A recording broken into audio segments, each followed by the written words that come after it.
William Poundstone describes interesting experiment in his book Priceless, The Myth of Fair Value. Two groups of participants were asked two different questions. Question 1. Is the average summer temperature in Los Angeles lower or higher than 500 degrees? What do you think is the average temperature? And question 2. Is the average summer temperature in Los Angeles lower or higher than 0 degrees? What do you think is the average temperature?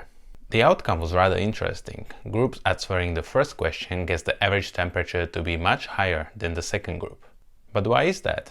People tend to associate facts in their head, and especially numbers, in contrast to factors presented in the environment. The number presented to each group served as a contrasting baseline, resulting in the first group subconsciously associating the average temperature with a higher number, whilst the second group did the exact opposite. Contrasting offers serve the purpose of increasing the value of the product you're trying to sell, whilst making the client feel that the price is justified and not as high.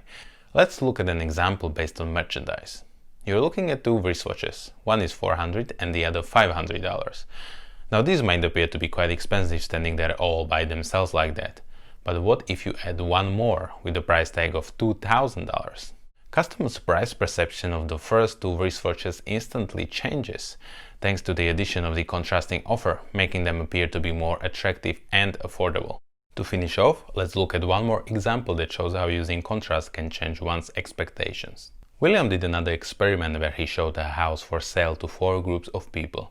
These groups were a mix of students and real estate agents.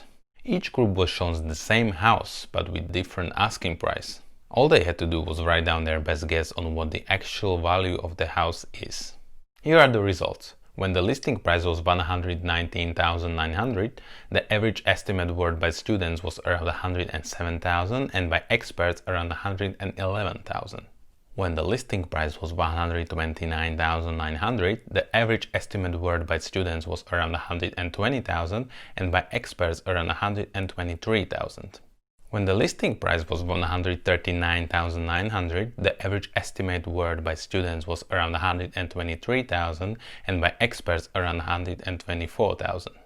And lastly, when the listing price was $149,900, the average estimate worth by students was around $138,000 and by experts around $127,000. Very same house, but significantly different estimates. Higher price automatically leads to increased expectations. Simple, but ever so incredible. See you at the next lesson.